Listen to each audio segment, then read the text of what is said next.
ба номи Аллоҳи бахшояндаи меҳрубон. Ассалому алайкум ва раҳматуллоҳи ва баракоту. Тамошобинони гиромӣ, мухлисони шабакаи дониш ва санҷиш, ҳар яке шуморо хушомадед мегӯям. Шоми шанбе аст ва эфири мо эфири мустақим аст ва толи чанд вақте рӯзҳои шанбе мо барномаи дониш ва санҷишро пешкаши шумо накардем ва бо баъзе сабабҳо алҳамдулиллаҳ имрӯз мо омода ҳастем ва имрӯз кӯшиш мекунем ки то фарорасии вақти шом, чун дар Аврупо дар ҷои мо тақрибан 1 соати дигар боқӣ мондааст ва камтар аз он барномаро мегузаронем. Ҳама онҳое ки ин лаҳзаҳо пайваст мешавед, марҳамат хоҳиш мекунам аз шумо ба дигарон наворо равон кунед ва дар шабакаи Қуръон дастурамали инсон интизор бошед. Шабҳои даҳаи охири моҳи шарифи Рамазон мо барномаҳое омода кардем бо иштироки аҳли илм. ба баъзе саволҳои шумо доир ба даҳаи моҳи шарифи Рамазон, эътикоф, фитри рӯза ва ҳамчунин дирӯз дар бораи закот буд барномаамон. Мо маълумотҳо барои шумо барои осонии ҳаллу фасли муаммоҳои мо ва шумо иншааллоҳ омода мекунем ва онҳо пешкаши шумо мешавад.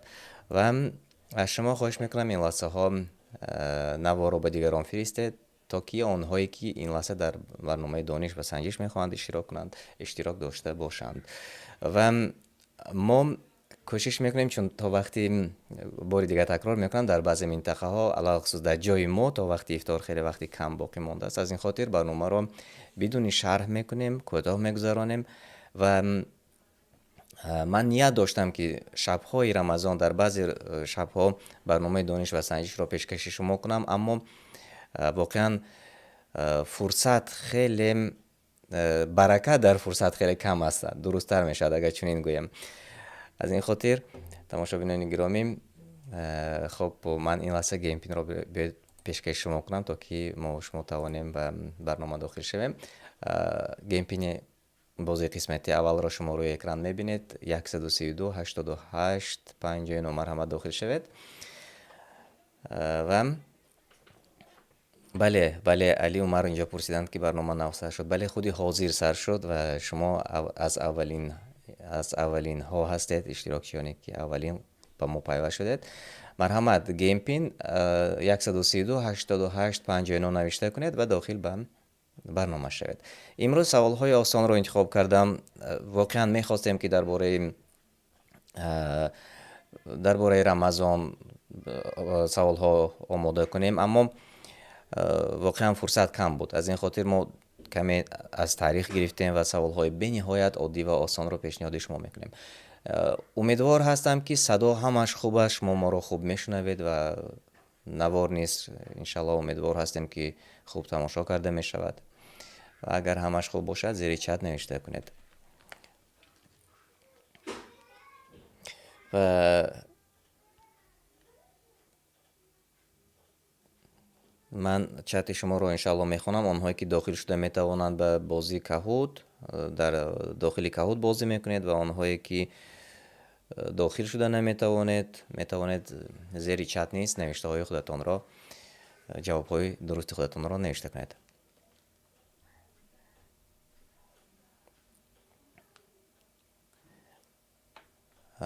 хуб, ман дар баъзе шабакаҳои иҷтимоӣ ин лаҳза барномаро тақсим мекунам, то ки дигар дӯстдорони мо, дигар онҳое ки интизор ҳастанд ва тӯли чанд ҳафтае ки барнома доир нашуд интизор буданд, онҳо низ пайваст шаванд. Онҳое ки ютубҳои бисёр ҳазор нафара доред, дар савоб шистатон барномаро тақсим кунед, то ки дӯстони шумо ва наздикони шумо низ хуб омода бошанд, бохабар шаванд ва ба бозӣ дохил шаванд. хуб, хеле кам нафарон дар дохили барномаи мо ҳастанд. ман хостам ки оғоз кунам, аммо хеле кам нафаронро ман мебинам.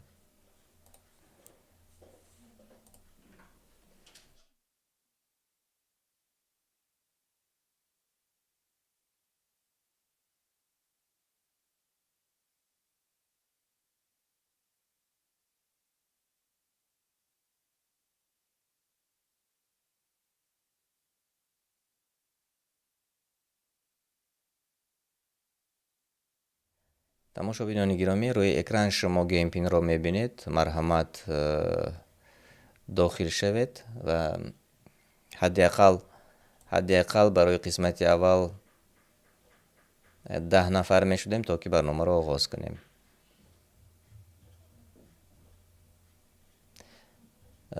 Модераторро хоҳиш мекардем. Ман ин лаҳза чанд то пайваст шудани шумо, то обуна шудани шумо биёед дар шабакаи Қуръон дастурамали инсон низ эфирро пахш мекунам иншаалло ва шояд зиёдтар мешавем.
хуб, тамошобинони гиромӣ, ман ин лаҳзаҳо дар шабакаи Қуръон дастурамали инсон низ барномаро пешниҳоди шумо кардам. آنهایی که در شبکه قرآن دستورالعمل انسان ما را تماشا میکنید به شبکه اصلی و شبکه دانش و سنجش وارد شوید. در شبکه دانش و سنجش برنامه دانش و سنجش مستقیم پیشنهاد شما می شود.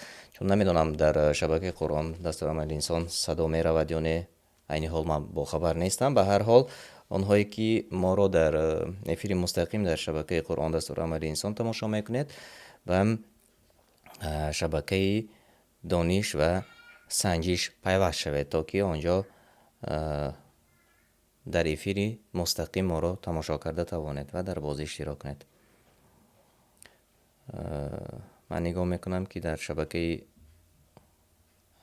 قرآن دستورالعمل انسان چندین نفر داخل شدند، اما نمیدونم که آنجا صدا همش خوب می رود یا نه، نمیدونم، با خبر نیستم.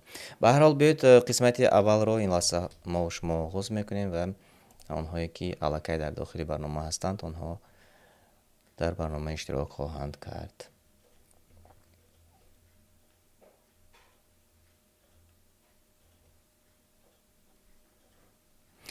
خوش آمدید میگویم همه آنهایی که پیوست شدند. بله شاید چنین باشد، صدا شاید نباشد.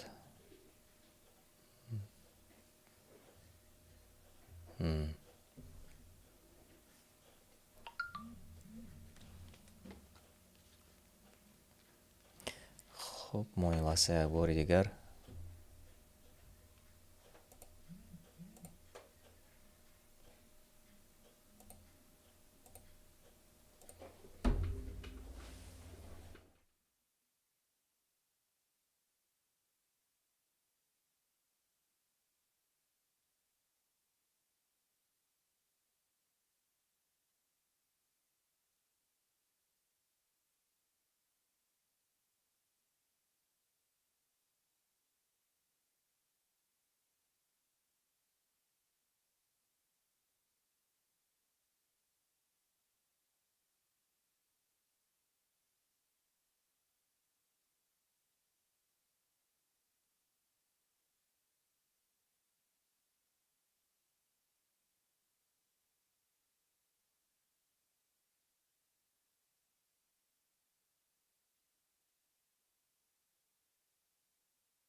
خب امیدوارم که صدا در شبکه قرآن دستورالعمل انسان نیز پیدا شد. آنهایی که در شبکه قرآن دستورالعمل انسان ما رو تماشا میکنید به شبکه دانش و سنجش پیوست شوید تا که آنجا در برنامه اشتراک داشته باشد. خوش آمدید میگم همه آنهایی که نوکک پیوست شدید. خیلی خوب و بیایید نباشد ما قسمت اول را آغاز میکنیم. بسم الله.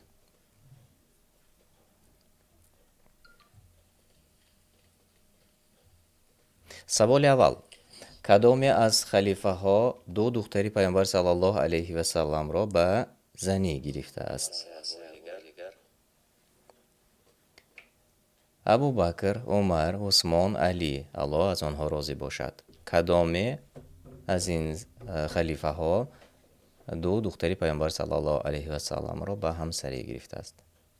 اینک جواب های شما.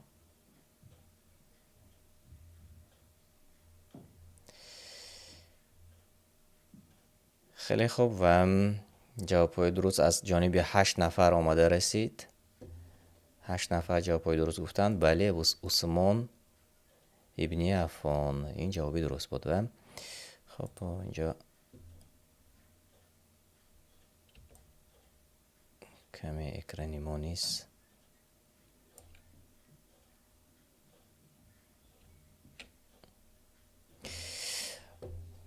خب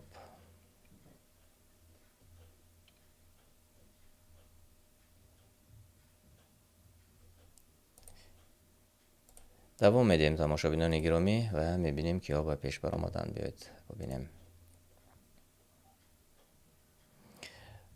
مریم، آیت الله، طیبه صالح، حارثه و مینوشه آنهایی که در جایهای نمایان هستید و دوام میدهیم. در زمان پیامبر صلی الله علیه و سلم مردم به نماز چگونه جمع می شدند؟ وریانت ها: زن گله می زدند، تقویم نماز را می دیدند، پیشکی در مسجد جمع و انتظار بودند. سرشبی نماز را هر کس به دیگران خبر می داد. کدامش درست است؟ در زمان پیامبر صلی الله علیه و سلم چگونه به نماز جمع می شدند؟ تا آمدن اذان، یعنی که تا آن وقتی که اذان نبود. خب 7 نفر جوابهای درست گفتند. پیشکی در مسجد می آمدند و جمع می شدند و انتظار می شدند کی وقتی نماز می شود، خب کی نماز را می خوانند. یعنی این گونه بود تا آن وقتی که اذان می گفتند. و جوابهای درست از جانب 7 نفر آماده رسید. این لحظه بیاید اکنون میبینیم که ها به پیش برآمدند. طایبه، صالح، مریم، حاریسه، اسیه و مینوشه، آنهایی که در جاهای اول هستید من شما را تبریک میکنم. نمیدونم که از روسیه این لحظه ها داخل شده میشده باشد یا نه، چون هفته های گذشته وقتی که ما برنامه داشتیم گفتند که داخل شدن از روسیه مشکل شده، شاید به بعضی تحریم هایی که امروز ها هست شاید به آن سبب باشد. به هر حال نمیدونم امروز نیست داخل شده میتوانند یا نه. خب بیایید دوام میدهیم، به سوال دیگر میگذاریم. تماشاگران گرامی، نام اولین مؤذن اسلام: عثمان، بیلال، عمر، ابوبکر، الله از آنها راضی باد. کدامش؟ نام اولین مؤذن اسلام. سوال های به نهایت عادی و آسان امروز انتخاب کردیم. تماشاگران گرامی، الکساندر ماکسیم درست گفتید، علی اکبر درست گفتید، دنیا و آخرت درست گفتید و همه آنهایی که نوشتند در چت جوابهای درست و داخل برنامه ما نیست همگی 10 نفر جوابهای درست گفتند. خیلی خوب. آنهایی که در اول هستند مریم، طایبه، صالح، حاریسه، مینوشه و اسیه مبارک باشد و دوام دهیم. ابوبکر الله از وی راضی باد چند سال در خلافت اسلامی را اداره کرد؟ 2 سال، 1 سال، 24 سال و یا 1 عمر؟ ابوبکر صدیق چند سال خلافت اسلامی را اداره کرد؟ بله، 9 نفر جوابهای درست گفتند. 9 سال. 2 سال. 9 نفر جوابهای درست گفتند 2 سال. بله. و در داخل چت نیست الکساندر ماکسیم جواب درست گفتند، علی اکبر، سایفوروف درست گفتید، سراج الدین جوابهای درست گفتید. آنهایی که در پیش هستند شما روی اکران میبینید تماشاگران گرامی و ما دوام میدهیم. اولین سوره قرآن کریم در کجا نازل شد؟ در مدینه، در مکه، در حرم، در استانبول؟ کدامش درست است؟ اولین سوره قرآن کریم در کجا نازل شد؟ کدامش درست است؟ آن جوابهایی که شما میبینید. بله، نگاه دارم که 8 نفر جوابهای درست گفتن. در مکه. بله، در مکه. جواب درست این بود. زیر چت نیست خیلی نفران جوابهای درست نوشته میکنند، چون ما امروز وقت را بسیارتر صرف کردیم به خاطر آنکه همه را جمع کنیم. همه در یک وقت معین تماشابینان ما جمع نآمدند، از این خاطر وقتمون خیلی تیز رفت و بیایید ما کوشش میکنیم که کوتاه‌تر برنامه را گذرانیم، چون وقتی افطار نزدیک شده است و همچنین باز انشالله باز در روزهای دیگر دوام خواهیم داد. آنهایی که در پیش هستند مریم، حاریسه، مینوشه، اسیه و امید شما میبینید روی اکران. و سوال 6 میگذاریم. دومین خلیفه مسلمانان کی بود؟ ابوبکر صدیق، عثمان ابن عفان، عمر ابن الخطاب، علی ابن ابو طالب؟ کدامش درست است؟ دومین خلیفه مسلمانان کی بود؟ از آن وریانت هایی که شما میبینید.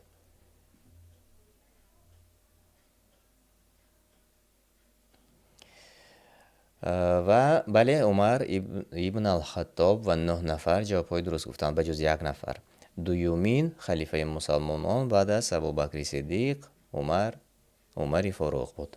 و دوام میدهیم میبینیم که به پیش برآمدند. تماشاگران گرامی، مریم، حارثه، مینوشه، اسیه و طایبه صالح آنهایی که در جایهای نمایان هستند. اسیه پای هم به 6 سوال ما به همه سوالهای ما جوابهای درست گفتند.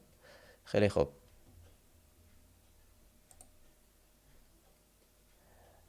در اندلس چند عصر مسلمانان حکمرانی میکردند؟ 6 عصر، 8 عصر و یا 21 و یا 10 عصر، کدامش درست است؟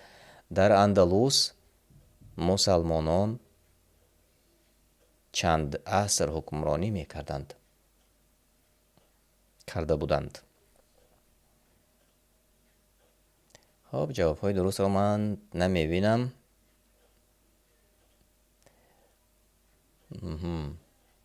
8 عصر جواب درست و 1 نفر درست جواب نگفتند. در اندلس تقریبا 8 عصر مسلمانان حکمرانی میکردند. و پس سوال دیگر میگذاریم. کدامی از صحابگان هجرت خود را به مدینه پیشکی اعلان کرد؟ متانت را ببینید. من هجرت میکنم. گفته کدامی از صحابگان، از آن وریانت هایی که شما در پایان میبینید، گفت علی ابن ابو طالب، عثمان ابن عفان، عمر فاروق و یا ابوبکر، کدامش درست است؟ درباره هجرت خود به مدینه پیشکی اعلان کرد. و بله، خلیفه دوم عمر آن وقت خلیفه نبود. اعلان میکند، میگوید که من به مدینه هجرت میکنم. کی چگونه میخواهد میتواند با من گپ زند. اما هیچ کس قدرت نداشت که با عمر فاروق سخن گوید. یعنی یک انسانی بود که از چیزی نمی ترسید و همیشگی پیش از اسلام هم عمر فاروق عدالت را دوست می داشت و در اسلام نیز یک انسانی عادل بود. و جوابهای درست آماده رسید. خیلی خوب. در داخل چت نیز من میخونم که از جانب علی احمد جانویچ جوابی درست آماده رسید و شیر محمد نیز جوابی درست گفتن. سراج الدین نیز جوابی درست گفتید. خیلی خوب. باید دوام دهیم اکنون.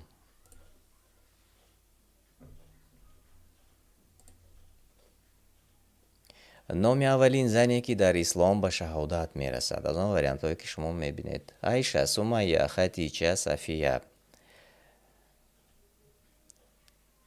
نام اولین زنی که بعد از آمدن اسلام شهید می شود. از آن وریانت هایی که شما در پایان می بینید. شیر محمد درست گفتید. الکساندر مکسیم درست گفتید. رجب علی جان بله جوابتان درست است. و 4 نفر جواب های درست گفتند. بله سمیه. واقعا امروز اکثریتی ما و شما نام فرزندانمان را سمیه میگذاریم و بسیار شده است و همه میخواهند که این گونه دلیر باشد و یک زنی که در قولش مستحکم و همه این را آرزو میکنند. و اما امروز ببینید که خیلی مشکل شده است. امروز ببینید که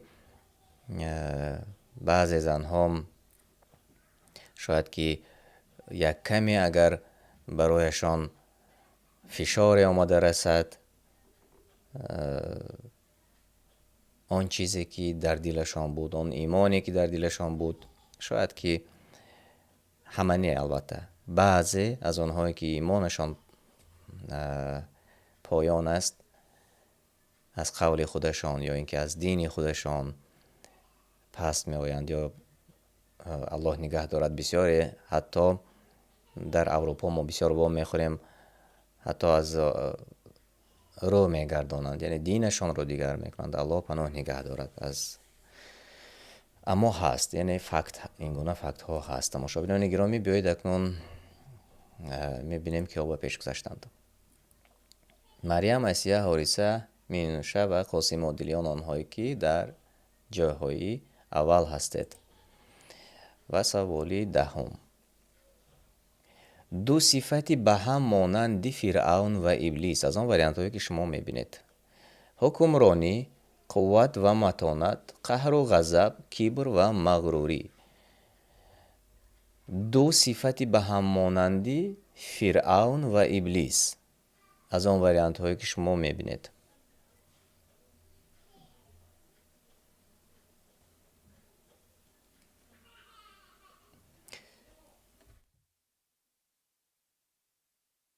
و میبینم جواب های درست آماده رسید از جانب تماشابینان ما: الکساندر مکسیم، عبدالله، علی، احمد جانویچ. بله، کبر و مغروری، انا همین دو صفت هم در فرعون و هم در ابلیس دیده می شده است. و امروز باشد انا همین دو صفت در بسیاری نفران نیز دیده می شود، نفرانی حکمران. از این خاطر بیهوده نبوده است. شیطان رانده شد، از بهشت رانده شد و دوزخ ابد برایش وعده شده است. و همچنین به فرعون نیز. آنها چی صفت داشتند؟ که متکبر بودند و باز مغروری میکردند. و هم امروز باید درس باشد به آنهایی که در دلشان همون کبر و غرور دارند. و باز حدیث هست از رسول الله صلی الله علیه و سلم، ترجمه معنا اگر کوتاه کرده گویم، آنجا آمده است که هر کسی که یک دانه خردل در دلش، مثل دانه خردل در دلش کبر و غرور دارد، به بهشت نمی دراید. و حالا آن که امروز بعضی از حکمران ها آنچنان مغرور شدند که از آن که امروز مردم را حکمرانی میکنند، یعنی که از بایگری آنها باید که یک ذره اندیشه کنند، که حال آن که رسول الله صلی الله علیه و سلم گفتند که هر کسی که مثل دانه خردل در دلش کبر و غرور داشته باشه و با همون مانند مغروری داشته باشد، به بهشت نمی دراید. آنها چقدر دارند. از این خاطر الله پناه نگه دارد. و شاید که بعد شنیدن این گونه سخن ها یک کمی انسان باید اندیشه کند. به قول خودمان اگر گویم تاجیکی کرده گویم زمینی باید باشد. هرچند که مثلا حکمران است یا اینکه بای است، انسان است و انسان نباید که خودش را، مقامش را با مقامی که وی را جایز نیست و اونجا نشیناند. از این خاطر انشالله که و خب بیایید اکنون ببینیم قسمتی خوبی برنامه ما آمده رسید. ببینیم که ها به پیش بر آمدند و که ها جایهای نمایان را سزاوار شدند. جای سیوم مبارک باشد مینوشه. جای دو حاریسه مبارک باشد. و جای اول نصیبی مریم گردید. تبریک میکنم صمیمانه شما را.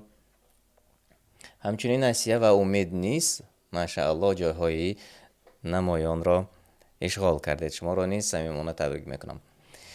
و تماشابینان گرامی، من این لحظه در مدت خیلی کوتاه یک قسمت دیگری برنامه را که عبارت از چند سوالی دیگر است آماده میکنم تا که ما و شما توانیم در قسمت دیگری برنامه نیز اشتراک داشته باشیم و بعد از آن جنبست خواهیم کرد. خب اگر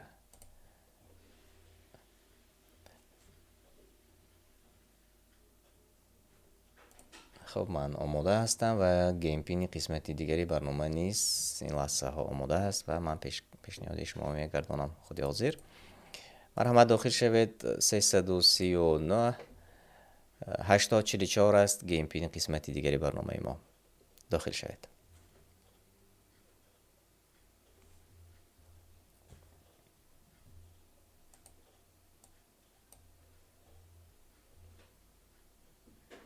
مرحمت تماشابینان گرامی، داخل میشویم و عبارت تقریبا از 7 سوال است. سوال های به نهایت عادی و آسان انتخاب کردیم تماشابینان عزیز.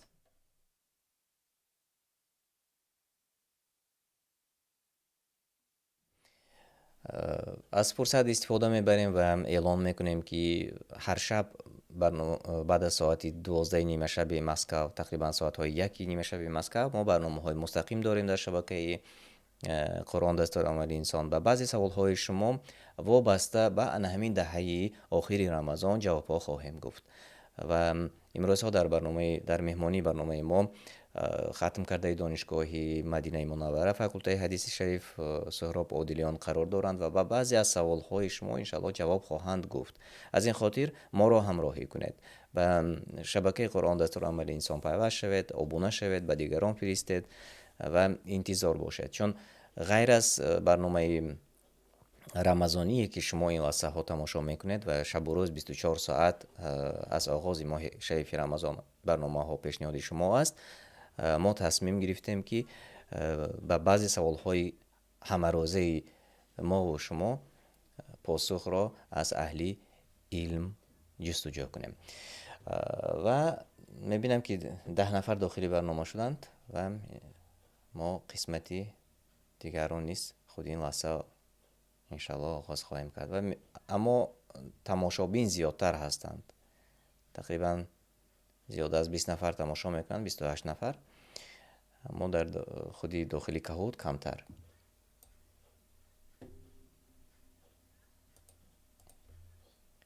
خب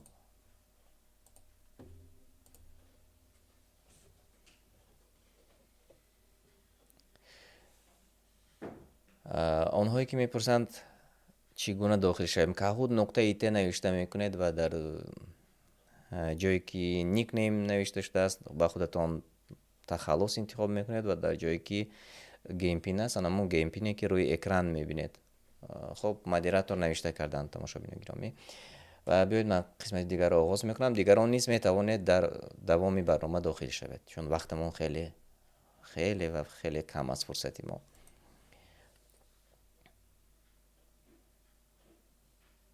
سوال اول: وقتی که آیتی منع شراب آمد مردم مدینه چیکار کردند؟ شراب منع شد، مردم مدینه چیکار کردند؟ به یهودان فروختند شراب ها را، به کوچه ها ریختند، چقوری کافتند به آن ریختند، به گوسفندان دادند. کدامش درست است؟ وقتی که آیتی منع شراب آمد چیکار کردند؟ ماشاءالله 8 نفر جواب درست گفتند. بله، به کوچه ها ریختند.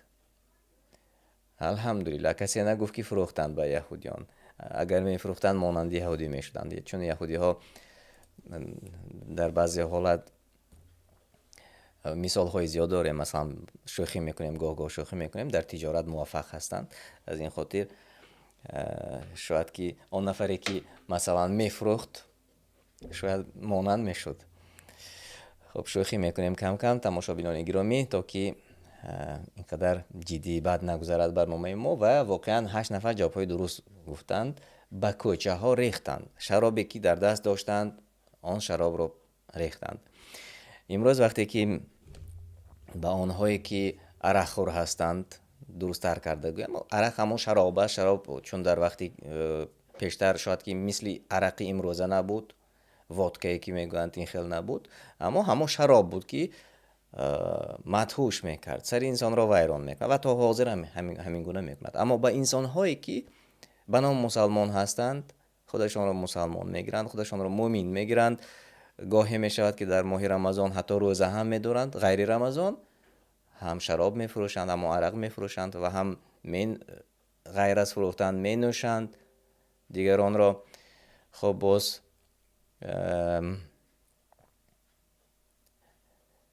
به دیگران نیز میدهند. یعنی ببینید که صحابگان، آنهایی که در زمان رسول الله صلی الله علیه و سلام زندگی کردند، وقتی که شنیدند یک آیت را که من شد نوشیدن این شراب، اول آیتی که اول آمده بود، هر کسی که شراب نوشیده بود معنیش چنین است به مسجد داخل نشود، و بعد از آن آیتی دیگر نازل شد که در آن منع کرده شد شراب، و بعدا آنها شراب را در دست داشته بودند و ریختند. چند عصر گذشت، امروز مردم را ببینید که درس نمی شود، و مردم را ببینید که امروز هر چیزی که الله تعالی منع کرده است از آن باز استفاده میکنند. و فرصتی رسیده است که آنهایی که شراب نوش هستند و عرق خور هستند و یا عرق فروش هستند و عرق بیار هستند و توبه کنید، چون نشود که در همین حالتتان با همین عملتان پگاه از دنیا مرده روید و بعدا جوابگری های زیاد به دوش شما می شود. و بیایید بهترش که از عمل هایی که الله تعالی منع کرده است دست کشیم. و تماشابینان گرامی، میگذاریم به سوالی دیگر.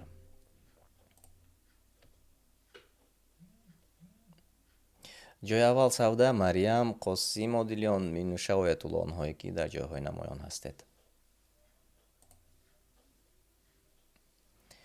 در تاریخ اسلام اولین کسی که پوشیدن حجاب رو به زنها منع کرد کدامی از اینها؟ فرعون، مصطفی کمال پاشا، جورج بوش و یا لنین. کدامی از این ها اولین بار در اسلام پوشیدن ستر و حجاب رو برای زنها منع کرد؟ بله، الکساندر ماکسیم جوابی درست نوشته کردید، اولین شده.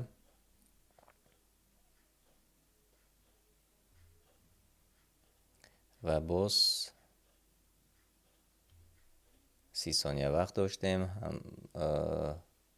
8 نفر جوابهایی درست گفتند. بله، مصطفی کمال پاشا اولین بار ستر و حجاب را منع کرده است و بعدا پیروانی همین گونه انسان ستر و حجاب را تا حاضر منع کرده می ایستند. اما خب نصرت و غالبیت همیشه در دست مسلمان ها است، چون این وعده الله تعالی است. از این خاطر هر کسی که امروز منع میکند باز یک وقتی معین می آید که هر کسی که منع میکند میمورد و میرود و باز ستر و حجاب برمیگردد به جای خودش، چون تاریخ این گونه برای ما و شما نشان میدهد. امروز منع میکند، یک وقتی معین میگذرد که به جایش یک نفر دیگر می آید، آن منع کرده ها را باز میگوید که نه مرحمت، ارکانی اسلامتان را اجرا کنید. مثال عادی در ازبکستان پرزیدنتش اسلام کریموف مرد و رفت و امروز پرزیدنت دیگرش آمد، حداقل ستر و حجاب را اجازه داد باز. یعنی یکیش منع کرد و دیگرش آمد و آن منع کرده را اجازه داد. این تاریخ چنین است، یعنی همین گونه دوام می‌یابد. یعنی مصطفی کمال در وقتش ستر و حجاب را منع کرد و جایش یک نفر دیگر آمد و باز گفت که مرحمت، دین شما و شما آزاد هستید، از آزادیتون استفاده برید، هر کس چی گونه میخواهد آن همان گونه لباس باشد. و وقتی که بارها ما که در اروپا هستیم با اروپایی ها صحبت میکنیم در این موضوع، در بعضی منطقه ها ستر و حجاب منع است و یا ریش منع است. آنها میگن برای چی؟ ما نمیفهمیم چی کار دارند به لباس، چی کار دارند به ریش. انسان هر گونه ای که میخواهد عمل کند و آنها خندهشان میگیرد، چون پلیس در اروپا ریش های خیلی دراز دارد. پلیس، معلم های مکتب ریششان تقریبا تا نافشان است، هیچ کس کاردار نیست. و یا معلمان مکتب با سطر و حجاب و لباس های دراز به مکتب می روند، هیچ کس کار نداره. پلیس با سطر و حجاب است. پلیس در اروپا، در سویدن، داخل ادارهشان می شود، سطر و حجاب دارد. غیر از آن که یعنی اینجا به لباس هیچ کس کاردار نمی شود. مثلا هر کس اگر خواهد چگونه خواهد آنگونه لباس می پوشد. و از این خاطر انشالله شاید بعضی ها بیرون نبرآمدند، ندیدند که در مردم اروپا و امریکا چگونه زندگی میکنند و بیا که در یک بریده متا، یعنی همون سطر و حجاب، یک شاید تهدید میبینند یا نمیدونم یک چیزی دیگری که حتی از لباس بعضی ها ترسیدند یا از ریش بعضی ها ترسیدند. این از چی شهادت میدهد؟ از آن که ترسو هستند، یعنی میترسند. ناترس میماند که چگونه کس خواهد آنگونه لباس به بر کند. خب بیت سخن طولانی شد، دوام میدیم که به پیش برآمدند. مریم، مینوشه، سوده، فردوس و حارث، آنها که در جاهای اول هستند. و به سوال 3، نام امام ابو حنیفه چیست؟ محمد ابن ادریس، محمد ابن جابر، نعمان ابن ثابت و یا نعمان علی خان. کدامش درست است؟ نام امام ابو حنیفه چیست؟ کدامش درست است؟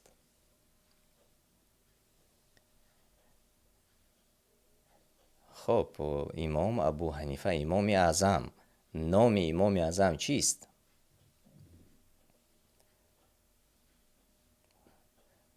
ماشاءالله، من فکر میکردم که همه از تماشابین ما نام امام اعظم را میدانند، اما از این معلوم میشود که خیلی کم تماشابینان ما با خبر بودند نعمان ابن ثابت امام اعظم. و جوابی درست این بود. تماشابینان گرامی، و بیایید این لحظه دوام میدهیم. کدامی از پیغمبران خبری آمدن آخرین پیغمبر را گرفتند؟ کدامی از پیامبران خبری آمدن آخرین پیامبر صلی الله علیه و سلم را گرفتند؟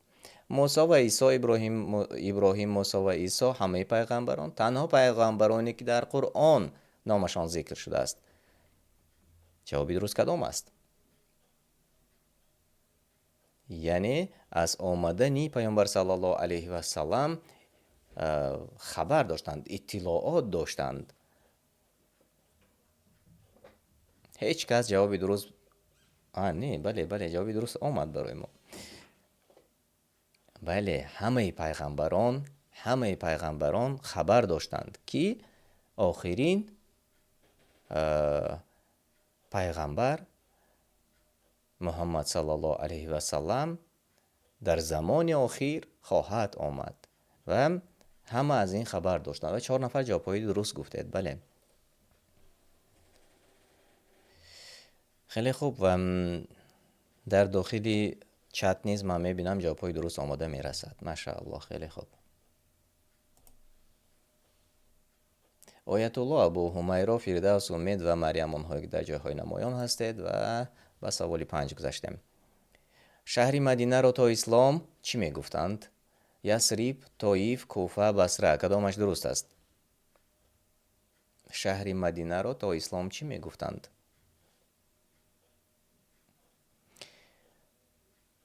بله، 11 نفر جوابهای درست گفتند یثرب.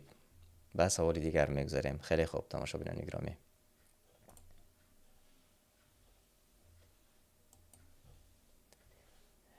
بوتانی اساسی عرب ها کدام ها بودند؟ از آن وریانت هایی که شما میبینید: اللات و عزا، الشمس، اللات، العزا و منات. شمال، آتش و آب. کدامش درست است؟ بوتانی اساسی عرب ها که میان روی آنها با الله بود کدام از آن وریانت هایی که شما میبینید؟ با دقت باشید، با دقت. بله، 2 نفر جوابی درست گفتند.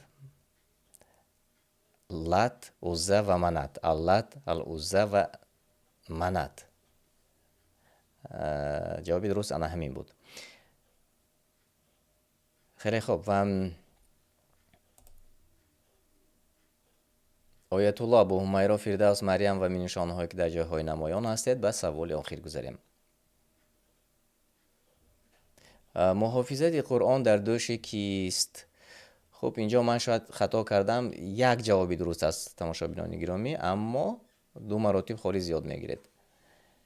محافظت قرآن در دوش کیست؟ پیامبران یا اینکه محمد صلی الله علیه و سلم، فرشتگان و یا الله تعالی؟ کدامش درست است؟ فکرهای اسلامی درست گفتید. رجب علی جان درست گفتید. الکساندر ماکسیم بله درست است. عبدالله درست است جواب شما. علی اکبر درست است. بله 9 نفر جوابهای درست در داخل برنامه ما گفتید. الله تعالی خودش قرآن کریم را حفظ میکند موافق وعده خودش و محافظت آن در دوش الله تعالی است. و رسالت پیامبران تنها رسانیدن آن چیزی که الله تعالی برایشان نازل کرده است و پند دادن است برای ما و شما، و هر چیزی که الله تعالی برایشان نازل کرده است آن را برای ما و شما رساندن. اما محافظت قرآن کریم در دست الله تعالی است و همچنین هدایت یافتن این یا آن کس در دست الله تعالی است. و حتی پیامبران و بهترین پیامبران قادر نبودند که هر کسی را که خواهند هدایت نمایند، چون بعضی نفران با شنیدن حتی یک آیت دلشان گشاده می شود و هدایت می یابند، چون الله تعالی این را خواسته است. اما بعضی دیگر هستند که تو امروز ما و شما حتی می دانیم که قرآن را برایشان خوانده می دی، ترجمه اش را، معنایش را برایشان می گویی، اما از هدایت دور هستند. دعا میکنیم که ما و شما و آنها از نفران هدایت یافته باشیم. تماشابینان عزیز، اینجا وقتی برنامه ما با پایان رسید، من با شما خیر و خوش میکنم، چون وقتی افطار اومد و رسید و خودی بعد از 1 دقیقه دیگر در جای ما وقتی افطار می شود و ما انشالله باز کوشش میکنیم برنامه را پیشنهاد شما میکنیم. آبونه شوید، به دیگران فرستید و اگر فرصت شد ما بین در آخرهای دهه ماه شریف رمضان برنامه آماده میکنیم و پیشکی در شبکه تلگرامی زمانی دانستان اعلان میکنیم که برنامه پیشکش شما میشود. ما را همراهی کنید و حتما دستگیری کنید. الله نگهبانی هر یک شما تا واخوری های دیگر خانه آباد باشد. السلام علیکم و رحمت الله و برکاته.